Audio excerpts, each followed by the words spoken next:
It's a glorious sunny day and we're at a tube station that's used by millions of people every year. And it's also one of the places that is probably the hardest to pronounce if you're not familiar with it.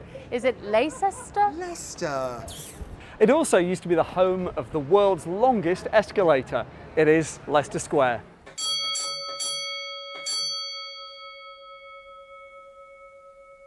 Hi everyone, welcome to Series 3, Episode 21 of the Hidden London Hangouts. My name is Alex Grundon. We are going to an amazing place today, an amazing station that so many people know.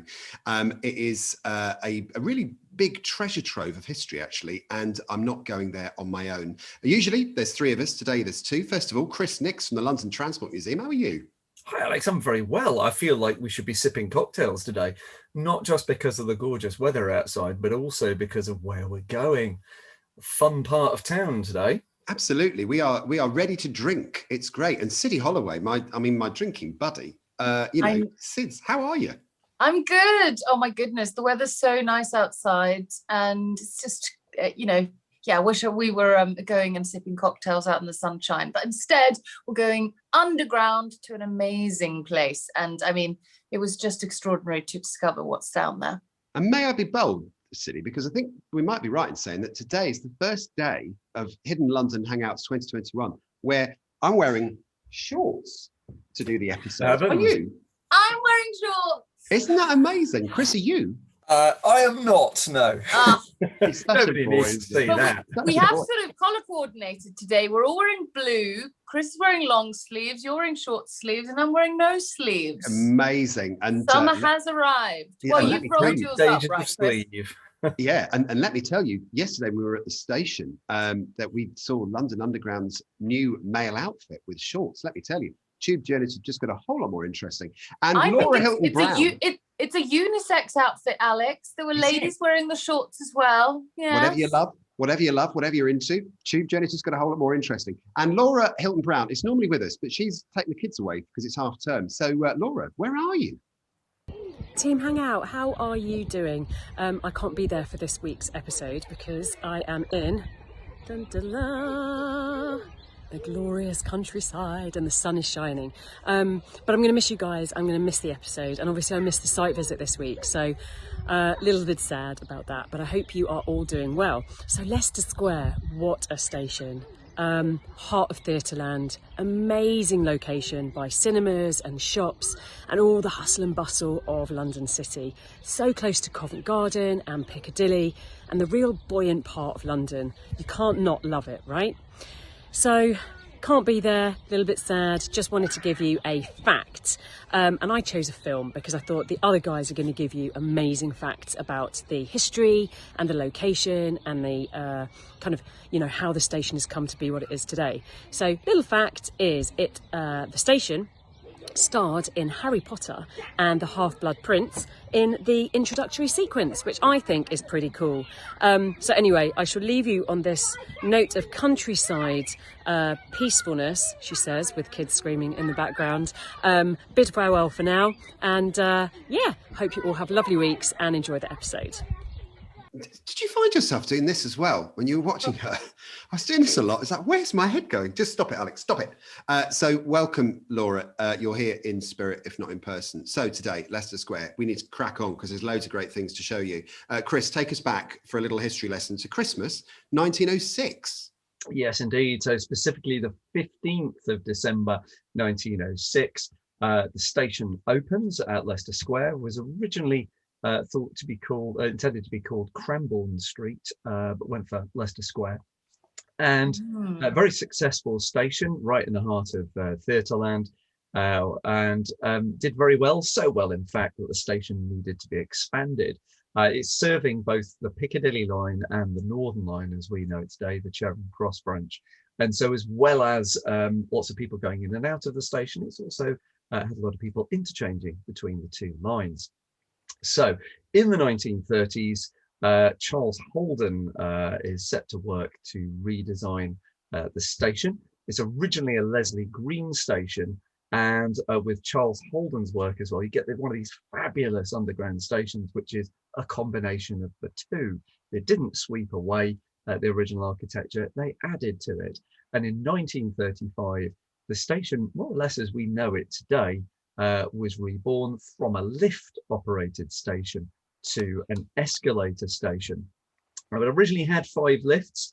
They tried speeding one of them up to try and increase passenger flow, but eventually they settled on escalators, and it's such a deep station that they had for many years the world's longest escalator at 4 meters long. So Wow. there we go. We have got so much to go at, Chris. This is amazing because, you know, if you're a regular to the Hidden London Hangouts, you'll know that Leslie Green stations have got those beautiful oxblood red tiles all over them. Well, there's one of those there. And then for those of you who've watched for a bit longer, you'll know that Charles Holden stations are a lot more sandstony, quite angular looking. Well, there's one of those there as well. And the tiles are all down in the tube station. And there's lifts that became escalators. So it's basically like all the lessons we've taught you in the last year all come together at Leicester Square. And Sids, as Chris talks us through some of these these external shots, this is a beautiful station, isn't it, Siddy, from the outside? It really is. And, you know, for such a crucial location in central London, there it is, as it's just been opened in 1906, or probably around 1907. It's one of those, you know, it's reminiscent of some of the other favourites that we've talked about, but we haven't covered on the show, like, Kentish Town and those, because it's got that kind of angular, and it's covering, you know, a whole corner of a street corner. Like Chalk Farm. Chalk Farm, amazing. You know, it looks like the Flatiron Building in miniature, doesn't it? Exactly. And, you know, it's such a crucial part of town to kind of gain a good foothold for the underground. So, you know, for it to be a big station, there's really no surprise.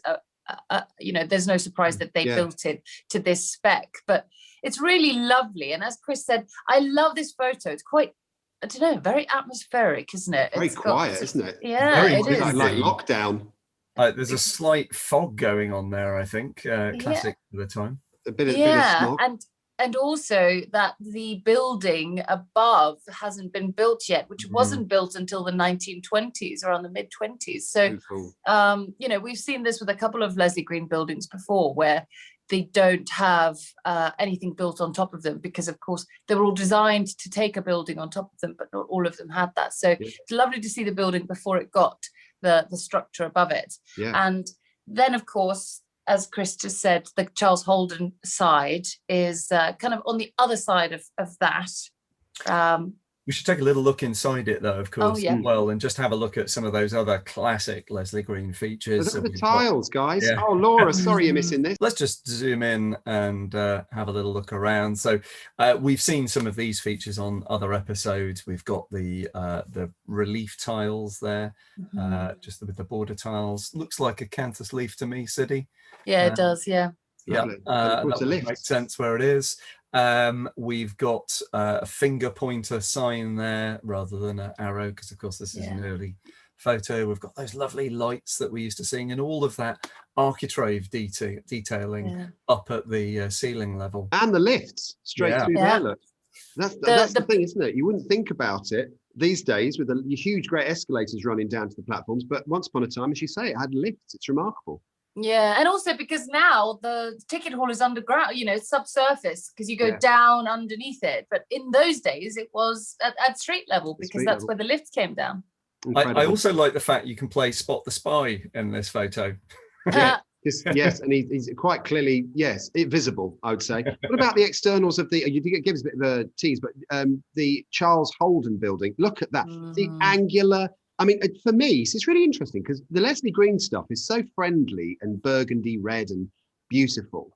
But the Charles Holden stations, to me, I mean, they would have struck a modernity at the time. But they're not less friendly, aren't they? Well, it's like a mini version of 55 Broadway almost, isn't it? It's the same Portland stone. It's stepped back sort of terrace design. It looks very much like the 20s extension of the Northern Line that Charles Holden did for the Underground, sort of that first extension project that he was in charge of, you know, all the way down to Morden. You know, it sort of looks like Clapham South or Balham or whatever, but it's even more stark than that. His kind of signature thing was this sort of, well, they called it a pseudo-Egyptian style. There is something like almost tomb-like about that, isn't it? Almost more like a ziggurat, isn't it? That kind of stepped terrace approach. And then today, how does it look for anyone who's eyewitness guiding as they trot around in the sunshine in London, Chris? It's still so beautiful, isn't it? The Leslie Green station has now just got massive above it. There it is, as we visited it. And it was a glorious day. It was absolutely stunning, just like today, really. And then the other side, the Charles Holden building remains as stunning as it. I mean, you know, there's something quite moody about when sandstone goes dirty, isn't there? Yeah. I don't know. I quite like it. If it was all classy aging, isn't it? Yeah. I think those columns on the front are kind of interesting, aren't they? Because they've got, they look sort of plain, but in their plainness, there's something kind of striking about them. And again, you see them at St James's Park, you see them at Piccadilly Circus. It's part of the Holden toolkit there, isn't it? And I love the fact that Laura picked out the fact that it's right in the middle of theatre land. For me, it's drinking land. It's right in the middle of drinking land. Isn't everywhere? Yeah, I mean, it's like Piccadilly Dickley Circus. You know, the only time I ever used to know that station was when I was coming home drunk. It was great.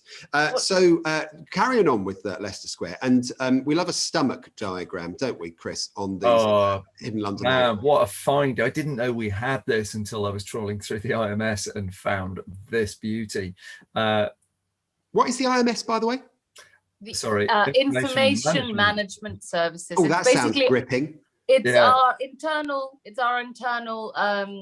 sort of information database? Management. So what? Yeah, exactly. It's our database where we keep all of our collection items catalogued, etc. So Chris and I have a login for that to be able. There to you go, everybody. There's a new little line for you. When you hear IMS, it just means the database, and that is a cool picture, isn't it? Look at that. And yeah, if we.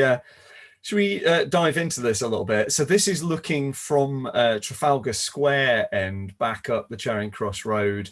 And so those two buildings that we were just looking at are sort of dead ahead and to the right on Cranbourne Street, just to orientate you if you know the area. Should we dive in? Yeah. Stunning. So it's interesting because now if you know Leicester Square Station, you'll know the layout of it, that circular booking hall, etc.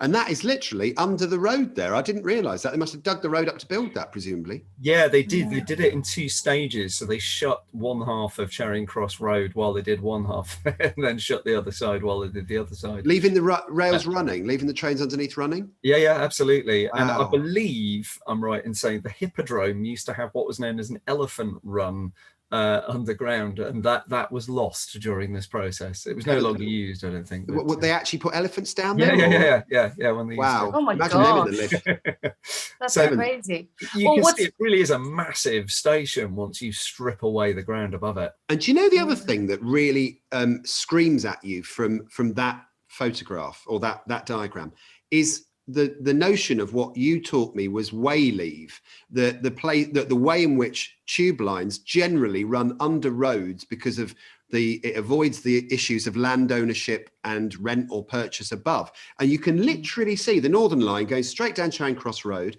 and the Piccadilly Dickley line cutting across Cranbourne Street. It's incredible, isn't it? You can. It also helps you understand some of the names that almost got used for stations because the engineers are thinking about where the platforms are. So if you look at the Piccadilly line on the right-hand side of this, that's underneath Cranbourne Street. Hence, it was going to be called Cranbourne Street. Yeah. And in the Piccadilly line as well, you know, we've talked about this before, haven't we, Sids? Where invariably through central London, Piccadilly line stations were generally put in where holes were dug to remove the soil when the line was being built, which explains why there were so many through central London. There was just a lot of spoil exits. And they just shoved lifts in the holes to get people down to the platforms. Yeah, basically. I mean, you can imagine it would have been very expensive to buy all of this land up, but it's really interesting to see the Piccadilly lines going underneath Cranbourne Street there, and then it turns slightly and goes underneath the Longacre and then goes all the way up to Covent Garden. And the distance between the two is minimal. I mean, there's some debate about this. People always ask, you know, what is the shortest distance between two tube stations? And normally people say between Leicester Square and Covent Garden. There's also some debate that it could be between Embankment and Charing Cross, because that's also very, very short. So it's either one of the two. But, you know, you often see tourists, or at least maybe not recently because of COVID and other things, but I do remember about 10 years ago or so seeing people waiting on either station to board the train to go to, say, Leicester Square or Covent Garden, you'd sort of be like, you could just walk that very easily. But it's cool to see it so kind of clearly illustrated in this photograph. Stunning. It's a great picture. And I have to say, a great idea for another hangout. We'll go down the tube with a trundle wheel and we'll measure it ourselves, I think. Which one's the nearest? Covent Garden, Leicester Square, or Embankment and Charing Cross, both minimal distances. But I don't know, kids, I think it's time for us to accept that we're not going to stay summery looking and we might get a little bit grubby and have a look around this station, because we took our cameras, we took our most intrepid minds, and we decided to go and have a look at the disused bits. And we started off in a spiral staircase. I mean, a fascinating place. And when you start seeing it, you'll know this has not been used for a very, very long time. Ooh, Look at this. With you can see a little bit of the green coming through. So this would be the Northern Line bit, wouldn't it? The Charing Cross, Euston and Hampstead Railway, because that was the one that was tiled with the cream and the green. Yep. Amazing. It looks like there's some writing under there, maybe. And here we are in another bit of this tube station. I mean, this is the gift that keeps giving, isn't it? So this would have been the lift shaft, presumably. Yeah. Entrance to the lifts. I mean, it doesn't really look like it, but you can just see the fabric of the lift opening. It's just here. So, that typical Leslie Green. And that was typical, wasn't it, of all of those, that the stations that on the surface are oxblood red. They always had these very ornate lift entrances, didn't they? It's kind of like Edwardian skirting around them. Kind of a corner thing. And then you're through to this bit. Well, this is quite novel. So this place, Chris, because we went on a mandate here many months ago. 18 at least. And you can see in this room, you've got a little door, and the SIDS, this is where you're going to love, because through that door is something utterly brilliant. Really? Oh, yeah. What? Okay. It's like through the keyhole, except it's through the door hole. Oh my God, through a fire we'll go door. through there in a minute, but you know what you're in, don't you? Yeah. Because of this kind of sloped surface. It's obviously circular staircase. It's a staircase, isn't it? And again, also we see the tiling here, even though it's been painted over, you can see that there. And you remember in an episode, probably about Oxford Circus, several months ago, bending. You were like, "What is the vertical?" It's everywhere. It is. Yeah, it's not in so every unusual. station. We got to get in here, so let's do this. Let's. Sidney, have you got just your have light? a little look. Right, Yes. you got it? Because you're going to Okay. need it, and you're going to love this. So, here we go. Wow! Amazing, isn't it?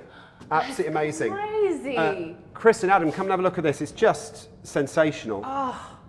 Original stairs too. I know. These have not been replaced. I know. And you just start to see, and it's great, because the last time we were here, we brought wet wipes, and we started cleaning up some of these tiles. And all you see is the beautiful cream, the green, which was the original colours of the Northern Line platforms here, if you like, when they were first installed as the Charing Cross, Euston and Hampstead Railway. So if you look at any of the books that we all love, you'll see the cream and the green, and it's still around in certain parts of the station, on this old disused spiral staircase, and also in cupboards on the platform. It's just incredible. Now, these tiles we didn't clean up. Those ones I think are exactly the ones that we cleaned up, aren't they? Still bright and shiny. But these bits we were looking at because they show you the form of keystoning that we see a lot, these circular keystones. They look different though. They do. Because they're outies. I think it's because they're all outies. The reason you get these innies is because they've snapped off completely. Okay, so that is typically what you find on these kind of Simpsons tiles. But we will see. They normally have like a circle downstream. In a circle. It's different. No, if you look, you can actually see that one's got a perfect keystone mark on it. But here, in a different part of the passageway, you will see some of those other ones, the straight ones, the herringbone patterns. Right. But for me, it's these that are the real prize here. We saw them at Marylebone, didn't we? This is original stairs. The original stairs. Yeah. Have a look at that, Adam. Just point the camera just down there. Yeah. One set of these stairs has been replaced by modern galvanised, but these ones survive. Should we mind our heads on the festoon lighting and head up? You're right, Adam. Follow us up. We'll have a little butcher's look at this. And it's incredible. Although there's obviously a lot of damage here, Chris. Why are so many of these tiles missing? Well, partly. You can't see. Yeah, partly it's because If there's moisture, the backing can expand and contract and they come off. Sometimes, sadly, it's because people try and nick them. And they really shouldn't, because they still belong to the station. People shouldn't be taking these. They should be surviving in situ. And if they are coming off, then they should be coming to the museum. But it's a bigger point, isn't it, as well, about, you know, part of the reason why we do these episodes is to show people the amazingness of what's left. If people nick it all, there's nothing to see. Right. And then you kind of lose that whole bit of history that we're all trying to capture. I'm trying to work something out here, guys. We're in the stairs, and it's there, and that is way too close to our head. So this must have been a double helix. Correct. Spiral within a spiral, just wow. And there aren't many of those, are there? Clapham South, obviously, at the deep level. So in layman's terms, this is two staircases in one shaft that kind of twist around each other. Yeah. Yeah. Okay. Think DNA strand. Yeah. It's the spiral within a spiral. Because I was looking at that going, wait a minute, that doesn't fit. But it does, now that you say it. Yeah. And actually, look at, it's a dark green and a lighter green, the colour scheme in here. When Alex and I first came here, we had exactly that thought. It's like, hang on, how come there's new stuff and old stuff? And then, well, that witness mark is what tells you. Should we carry on a bit further then? Let's do it. Wow. Yeah. And then we get to Can you see the sign? Wow. Dangerous structure, no access beyond this point. But there is one thing that you don't normally get to see, which is just here. What's that hole there in the centre? This is a vent shaft. So this is what would have been extracting air out of the station from the day it was built. And yeah, this you can see from the nuts around the edge. There was a panel here, and you don't normally get to see inside them, but there you are. We have to. You can. Great. What's further up there? A hole. It just stops. There's a barrier there and a drop. The stairs have gone No from there. But they used to carry on up. Cool. Yeah. So just to land that point again, Chris, that one spiral staircase, that one shaft, if you like, had two spiral staircases sort of independently running up it, didn't it? It did, yeah. So these spiral stairs, of course, became disused as part of that 1935 remodelling. And here we can see the bit we're just looking at, but just to illustrate that point really clearly about the two intertwined. Oh, I love that shot. Isn't it? Look at great. the tile work is different for both lines, isn't it? So That's right. presumably the northern line is the lower one because it's just cream and green, but then there's that other one above it, presumably the Piccadilly line. Sorry, Piccadilly, I should be good. Where there's two-tone green and a cream. And I love the attention to detail in doing that, and the fact that, as ever, these things survive just because they're behind the scenes and forgotten about. Also, I love the fact that the little patch that we cleaned up appears to be remaining clean. If only we were a bit taller, we would have done the one above it. I do like that, such though, good cleaners. Everywhere you go. Well, Chris and I went about 18 months ago to Leicester Square, and it was one of our nights out, as regular viewers will know, mandates is what we used to call them. So it's basically a nose round a tube station, then pizza and Prosecco and a gossip. And this particular day, he brought this box of wet wipes and said, John, have a look at the colours of the tiles. And we start wiping them off. It's so exciting, honestly. What do they call it? Tunnel grubbing, Chris? Tunnel grubbing is what we refer to as going into these grubby spaces and looking around into the real sort of dark recesses of the tube. I think this is tunnel cleaning. Filth. This is tunnel cleaning, what we were doing. I love it. I love it. I love it. And very quickly, just have a look at those original steps as well on the spiral as well, because you were saying they haven't been touched. No. Yeah. We first introduced our viewers to these when we were at Marylebone, but yeah, nice to see where they do survive. But as you go further up the stairs, the more the water in the ground has got to them. I just have this uncontrollable urge to clean all those tiles. It's tragic. But anyway, let's press on with even more pictures, because I mean, one of the other things that we love about this is that when they go through the database, they find all these amazing bits of, oh God, from goodness knows when, amazing pictures. And Chris, today's no different, is it really? There's some lovely, lovely shots from Leicester Square through time. Yeah, so there we go. This is the entranceway off Cranbourne Street, and you can see it there with its lovely Henry Beck map and the poster frames in the background. But we should just drill in and have a look at the tile work. You can't quite see it on this, but it is those tiles in the middle. It's kind of like yellow, isn't it? Well, are they the originals, Chris? Are they the ones that currently are orange and blue? Because that says LT, presumably London Transport. Is that right? Absolutely right. And they've, of course, they've survived today. We saw them when we were visiting the station, and they still look absolutely magnificent. So many people, I think, walk past them thinking they're just kind of a stylized pattern, but the company name is literally written into the walls. It's absolutely fantastic. Show me another. I'm hungry now. There's another one. Oh, now look at that. There's plenty to go out there, Sids. We've got the bit in the middle. Presumably that was the Persimeter, the ticket place, and we've got the escalators. Presumably that could well be the longest escalator, couldn't it, in that picture? I think that one's actually the Northern Line ones. So they're they're not the longest. They're still pretty darn long though on the Northern Line. Beautiful. And I love the marble. I love it. They're very grand buildings, aren't they? This is Charles Holden's work, isn't it, Sid? It is, but what's interesting in that this station's super similar to its neighbour Piccadilly Circus, but it's done on a slight budget because not really a budget, but compared to the travertine marble, the bronze, all of the stuff that went into Piccadilly Circus, because that was supposed to be the hub of the empire, the kind of the crown jewel station of the network. This one's done very similarly, but there are just little bits that you can tell are cost-cutting measures, like the tiles, for example. They're not these pure travertine marble tile, they're just these little bits and pieces that you can tell are sort of a bit of a cost-cutting measure. It's still nice to see, it's really, really cool. What else we got there, Chris? What You've still got the grand bronze uplighters and some rather nice kind of coffer lamps at the top. What do you have next is this use of what is now the station control room. In that central drum of the station was put to a very different purpose originally.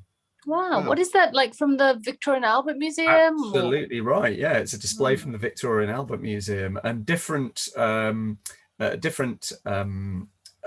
places displayed work in the various windowed galleries in the station. Lovely. Rather fab, isn't it? And then of course, if we pop down today, this is the bottom of those once record-breaking escalators that transformed the capacity of the station. They are epic, aren't they? That Piccadilly line escalator is absolutely epic even now.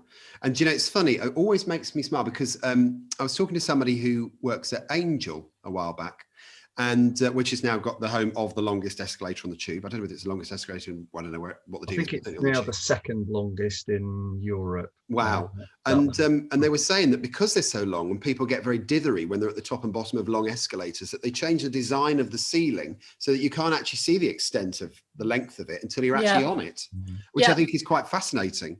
It is, because because there is like a trick of the eye when you're on them, because you look up and it doesn't seem like you've got that much far to go, but you really do. And it's only if you kind of particularly tilt your head down when you're going down that you can see how deep they are. And they are really deep. So if anyone's going through Angel the next week, grab us a picture and see if you can capture how deep it is. Yeah, send us a pic. Send us it via Instagram. Send us a DM. And what we got next then, Chris? A lovely escalator. What's next? Well, time to go back in time again and just have a look at the one of the Northern Line platforms on the station. Northbound. It's got a little bend on it.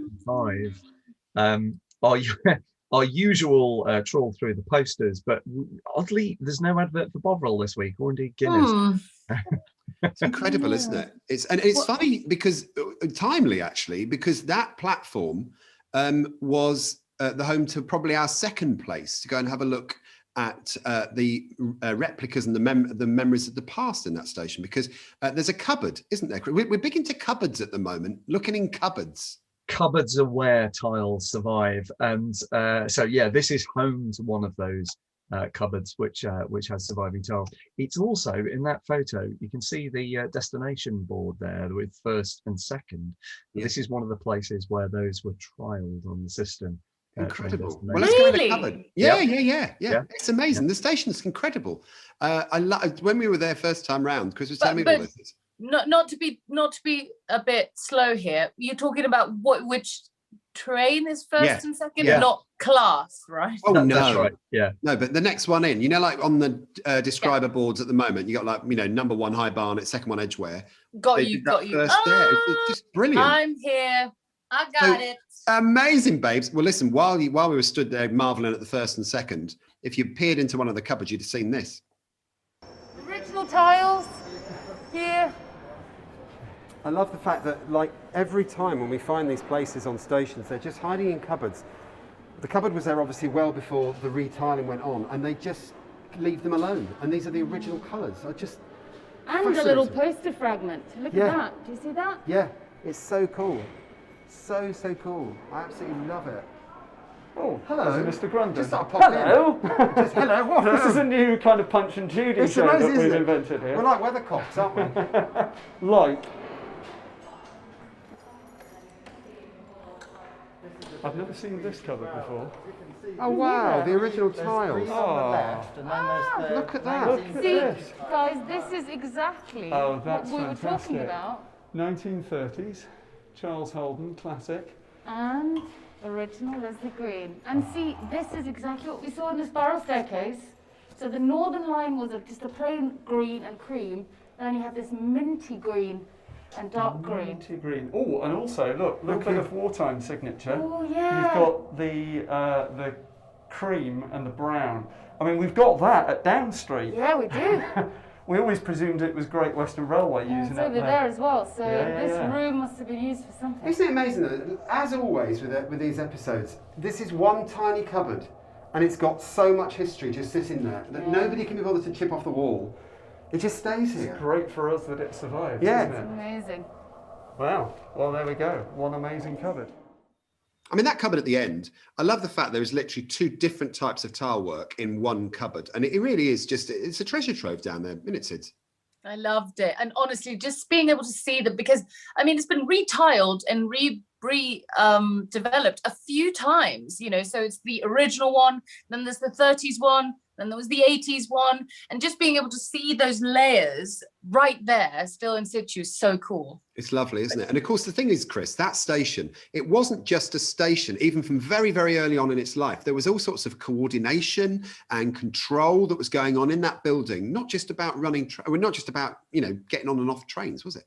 Absolutely. So that building that we looked at, the very first building on Cranbourne Street, began being used as basically a control centre for Piccadilly and the Charing Cross branch of the Northern Line. And as it developed, more and more of that was added. So in the 20s, here's the station buildings above the station with an enormous telephone exchange with operators operating the company telephones. And quite fab, hey? And, it's amazing. And that then continued. So as the control room developed and took on the monitoring of trains, the control of floodgates, as well as telephone lines, this is how it developed. And that control desk survives today in our collection down at our depot at Acton. And of course, obviously, we went and had a little look ourselves as to what's left. Yeah, and during the war, a lot of this equipment had to be moved into a less vulnerable position, which meant putting it underground. And as we always talk about, as soon as there's any disused space below ground, that's the first thing that gets looked at to be repurposed in war. And this lift shaft and the other one next to it was what was used. So yeah, let's go and have a look at how that is today. Look at these, Sid. You can see we've got these really heavy, watertight, reinforced doors here, can't you? We've seen these in a few places, haven't we, down the years? Wow. And just this colouring, this light, this yellow paint. Yeah. Yeah, wherever we see that, that's generally a sign that there's something interesting. Come and have a look up here, guys. This is fascinating. Sure. So this is, in the old lift shaft, there are 3 sort of fake floors have been put in. Oh, like at Brompton Road. For telephones. Yeah. But this in here is the original incomer, the original loom, if you like, from 1939. Good. And all comes in here, all the phone lines come into here, and then they're distributed off at different levels within this lift shaft, and it's just utterly fascinating. Of course, your guess is as good as to mine as to how many of this is still in use and what they're used for, but crone blocks, blimey, these are... So look at these, head office to head office old exchange, which is presumably the one in the bottom of 55 Broadway. Yep. Tottenham Court Road. Wow. And this is one of 3 levels, so there's another 2 of these, but this is the interesting one. So, and again, all of it just hiding in plain sight at a very, very busy station in central London. But also, you know what? There's far more here than I realised, or that people have kind of told me over the years. It's always like, well, there's hardly anything left, it's all been stripped away. No. Leicester Square was much more important than people kind of allude to. And there were much more ambitious plans for it as well. It may well have become an even bigger control room than it actually did during the Second World War.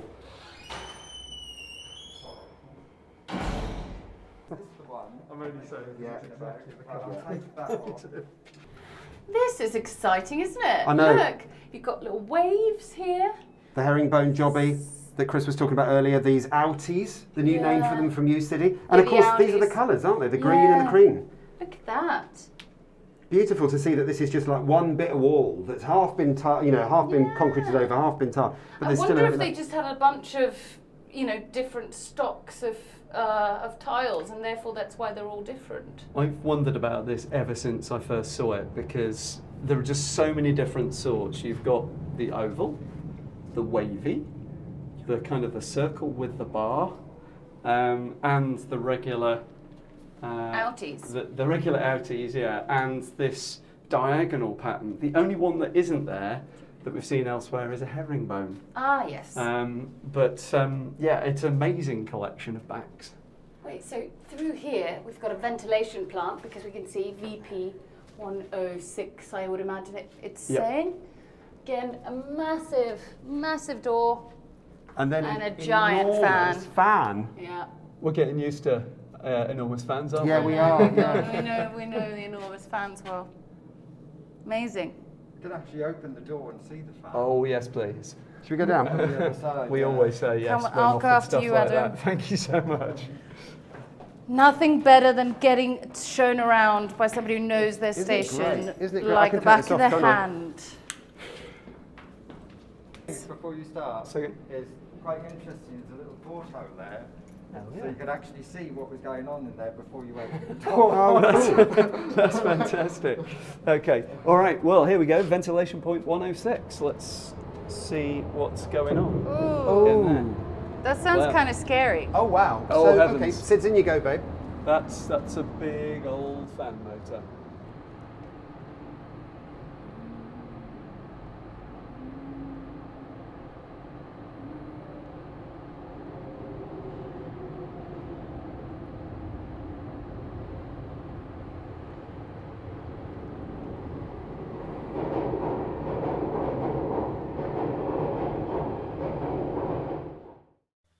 And as a free gift today, we did a little bit more exploring and found this. Guys, I'm a bit of a fan of a nice clock. And here there are two beautiful, beautiful clocks. But what are they for? Like a bigger one, don't I you? love a big clock, but that one is dainty and lovely. What are they for? Well, these, as it says on there, they're synchronizing clocks. So I know a little while ago you bought yourself a lovely slave clock that used to sit in a BBC studio I did. somewhere. A slave clock? A slave clock, yeah. So what it does is there's a big clock with a pendulum somewhere. You've got to be so careful with all these clocks. So there's a clock with a big pendulum, and it sets the time for loads of other clocks all around the building. Yeah. And I bought one of the slaves, which is controlled by the big pendulum. So I bought it for home and I had to buy loads of kit in order to make it work, because I don't have a big pendulum. In You know what I big mean? municipal buildings, it's really helpful to only have to ever set one clock and all the others feed off it. And that's what these are doing. But the problem is, if you buy one of those clocks that's designed to be controlled, then you need one of these, and there's only ever one of these. So you need a master clock Right, for the there you slave You need clock. a massive clock. Yeah, so you can see there, it's #1 master clock. So that's the boss, and that is sending its signals probably via that relay just there Oh, that's fancy, out isn't it? to all of the other clocks that it's controlling. God. And just above it, you've got this diagram, Oh, wow. which shows it's controlling Camden Town to Morden, that one clock. All that from one clock. Gotta Why be am I one giggling? powerful Why am I giggling? clock. This is amazing though, because all this diagramage is still all here. You know, It's all that's original. amazing though, because it's not really that big, No, but it's still a master clock. It's not Yeah. so much the size, it's actually what you do with it. Yeah. All right? it's all about its technique and used that control. word so And many just times. down here, you can see that you've got a big Yes. relay unit here, a switching unit just there. See, what I love about all of these episodes is that these are stations that we use every day, pass through them, don't really think about them. Well, I do, but you know, I'm a bit different.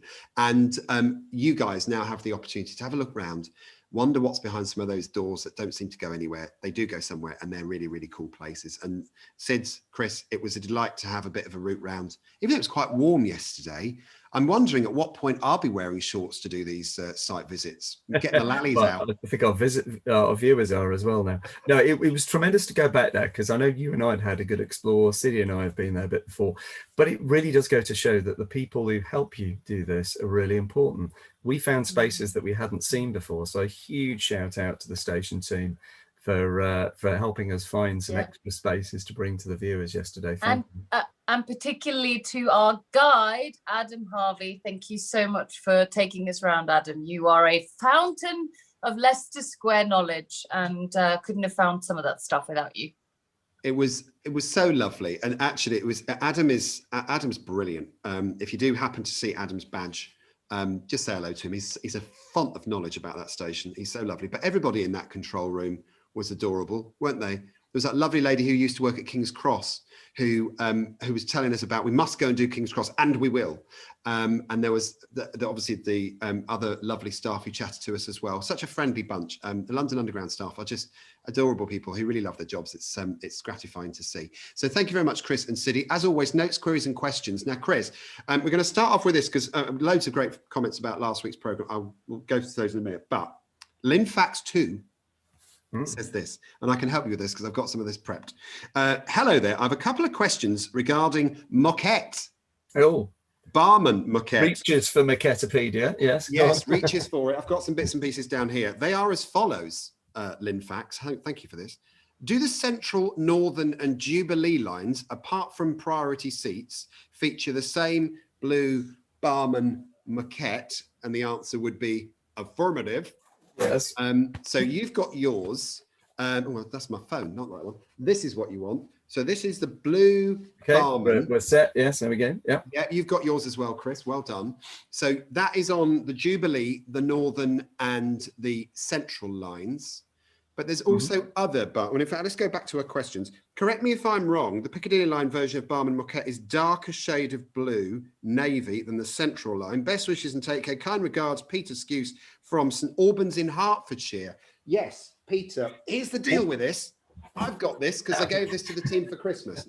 So these are I've the got three- it too, but it's in my Mine's just next in the room. background here. You've got as yours. well, so- I've got mine. I've even got a rucksack with some of this on there. So there's Mine's hanging up. I'm not going to take it down. No, you worry, babe. We're all right. So this is the original Barman. This grey brownie one is Bakerloo line Barman. And then Correct. can you see the difference in the colourway between the original and the Piccadilly Dickory line Barman? That is a it's a duller blue, isn't it? It's more Piccadilly line.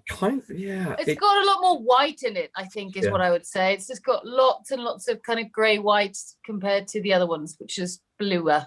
There are loads and loads of variations of this as well. As you say, priority seats get a different Barman, but they are beautiful. They're all by designers Wallace Sewell, Emma Sewell and Harriet Wallace. And they are wonderful women and very, very clever as well. They were actually responsible for a lot of moquettes on the London Underground. And just to give you a little bit of Alex is always very fond of Barman. I love Barman on every level. That is the original. The Piccadilly recently had that. but they don't have it anymore. It's actually been phased out on the old 1973 trains. So there you go. Is there anything else to add to that, Christopher? From your No, I think that's an excellent canter through Maquette land. It was good, wasn't it? Also, another little gift came in, Christopher. You'll love this, from one of our viewers. It came in a little box. I mean, if you need to send us anything, is this plug related? Alex, courtesy of Chris at the London Transport Museum. Just put that up there. Don't need an Aston. We've got a box. And I got a letter from a viewer with look at it. I think it's got loft lagging round it. It's great. Oh my God, what is that? I'm not sure. As long as it's not boiler lagging, that's all right. It's come off the Piccadilly line. And I was sent a plug, Chris. Oh, I'm still with you, Alex. Carry on. Are you? It was great. I got sent, because of course we've talked about this before. Chris and I have lots of weird collections, and one of them we collect daft plugs. And this is, the letter comes.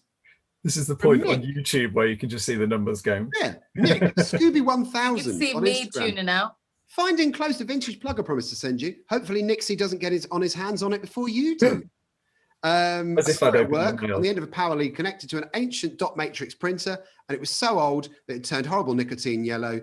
As ever, you and the team keep up the great work on the Hidden London Hangouts, and hopefully I can make a real tour sometime and see City started up again. As I see City started up with those again this week. Say hi to them all. So yeah, you're doing your walking tours as well, aren't you, Sid? I covered a couple of them the other day. I normally don't deliver them, as I have a fabulous team of people, of guides who deliver them all and do a far better job than me, probably. But yes, we had a couple of instances the other day where I had to go and cover a few of the walking tours. And indeed, Chris came with me as well. So, oh, no, I'd be on that. We both sneezed our way around the plane trees of London, but it was really nice to get out there and do it. Oh, I think our viewers would pay to have you two tourists around London. That'd be marvellous. Loads more notes about the Kennington Loop episode in Kennington Station. Went down a storm. By Wednesday this week, we were well over 2,000 views. So phenomenal. Thank you so much. It was so much fun to go around the Kennington Loop. Dino, well, that was the most amazing episode to date yet. You even got a toot off the loop. If you notice, the driver went toot. We love a bit of that. A fantastic episode, says Paul. Guy says this is an episode to watch over and over again because it's just so rich with content. Would say it's your best one yet, but choosing the best episode is like choosing Bob Dylan's best song. Oh, good work. That's right. Almost impossible. Too many good ones to choose. Another great episode. Thank you all again, says Dave Harris.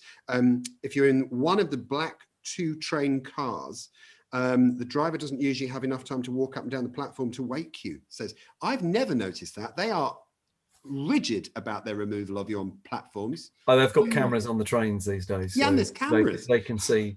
I spent 15 years commuting between Collier's Wood and Moorgate, says Scotty UK. I got to ride the loop many times on purpose in the 90s. See, that particular avenue of pleasure's been cut off to us all. Jack says, brilliant video. Paul says, what a fantastic episode. I'm going to Kennington next time up there. Love those tiles and the old sign through the magical door, and the dome is superb. Interesting, wasn't it, as well, Chris? Because we did, the dome on that station is is unique, isn't it? It is, and it was the lovely thing about that episode, I think, is many people, when they think Kennington, go on, do the loop, but there's so much more to that station, and I think we found it all. This is another thing we love about you guys, because we learn stuff from you all the time. And Alison got in touch to say, on the episode, we talked about Hawksley's patent step. It's like the grip that they put on the steps to stop you slipping. I'm descended from the Hawksleys, 4 generations of pioneering civil, mechanical and hydrological engineers. Wow. Fantastic. Hydrological. Wow. That is just incredible. That's amazing. Isn't it just? Andrew Dale says, I rode the loop once, Kennington Loop. One evening, they missed a rush hour train out of the loop. We pulled out of Kennington. 2 minutes later, we pulled back in. The driver apologised. We all got off. Everyone naturally went through the arches to the other platform, with a rather uselessly was the other northbound platform. It took ages for an entire packed trainload of people to find their way up and around, because it is a bit of a labyrinth, isn't it, at Kennington? London 64 says, why don't you guys release all the series on DVD? I prefer Betamax. Wow. Yeah. Let's the Betamax is all the way. It says, just think you guys should be making some money out of these things. Do you know what? Find us on Patreon. if you want to chuck a bit of cash at the museum, in addition to the Hidden London Hangouts, we do a whole thing on Patreon, don't we, Chris? We do. So we do Hidden London Hang-Ups many weeks where we've got extra content, and guess where we put it? We put it on Patreon for exclusive access for our Uber fans.